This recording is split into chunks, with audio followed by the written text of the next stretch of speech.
பாதிக்கப்பட்டவங்க வந்து சிபிஐ வந்து எதுக்கு கேட்குறாங்கன்னா, அவங்களும் இந்த கான்ஸ்பிரசி தியரியை ஆளுக்கு ஒரு பாயிண்ட் எடுத்துகிட்டு பேசுகிறது மாதிரி இருக்குது. அதில் வந்து இந்த பன்னீர்செல்வன் ஒருத்தர் வந்து எப்படி வந்து தனது குழந்தையை வந்து பிறந்ததுலேருந்து விட்டுட்டு போயிட்டாரு அப்படின்றது, திரும்ப வரவே இல்லைன்றது ட்ரைப்ஸ் யூடியூப் சேனலில் வந்து வீடியோ போட்டிருக்கிறாங்க. அதனால் பாதிக்கப்பட்டவங்க யாரும் உச்சநீதிமன்றத்துக்கு வந்து வழக்காடும் நிலைமையில் வந்து அவங்களுடைய பொருளாதார நிலைமையும் இல்லை, சமூக நிலைமையும் இல்லை. அப்படி இருக்கும்போது ஆதவர்ஜுன் இந்த தாவேகா தரப்பு அவர்களை வந்து வைத்து கொண்டு இதில் வந்து அரசியல் ஆதாயம் அடையலாம் அப்படின்ற மாதிரி தான் வழக்கறிஞர்களை வச்சு இன்னைக்கு வாதம் பண்ணியிருக்கிறாங்க.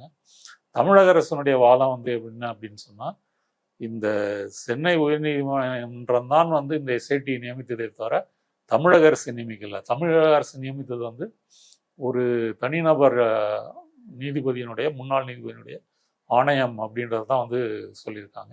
இப்போ அருணா ஜெகதீசன் ஆணையம் வந்து எதுவும் அது வந்து ஒரு உண்மை அறியும் ஒரு நீதிபதியினுடைய வேலையை தான் அது செய்ய முடியும். அதுக்கு லீகலாக வந்து நடவடிக்கை எடுக்கிறதுக்கான அதிகாரம் வந்து அந்த ஆணையத்துக்கு வந்து இல்லை. ரெண்டாவது, அந்த ஆணையம் வந்து என்னென்ன அம்சங்களில் வந்து விசாரணை மேற்கொள்ளும் அப்படின்றதே அவங்க வந்து அரசிதழில் வந்து அறிவிச்சிருக்காங்க. அதெல்லாம் நம்ம பார்த்துருக்குறோம். அதனால் எஸ்ஐடி என்பது சென்னை உயர்நீதிமன்றம் நியமித்தது தான், அதுக்கு எங்களுக்கு சம்மந்தம் இல்லை. அடுத்தது அஸ்ரா கார்க் அப்படின்றவரே கோர்ட்டு தான் வந்து அவரை நியமிச்சுது. ரெண்டாவது, அவருமே கூட வந்து சிபிஐயில் வந்து பணியாற்றி இருக்கிறாரு. அதில் ஒரு முக்கியமான கேஸ் எல்லாம் அவர் வந்து கண்டுபிடிச்சிருக்கிறாரு அப்படின்னு வந்து சொல்லியிருக்காங்க. ரெண்டாவது வந்து சிபிஐயை வந்து பயன்படுத்துவது என்பது வந்து ஒரு விதிவிலக்கான தருணங்களில் மட்டும்தான் பயன்படுத்த முடியும்.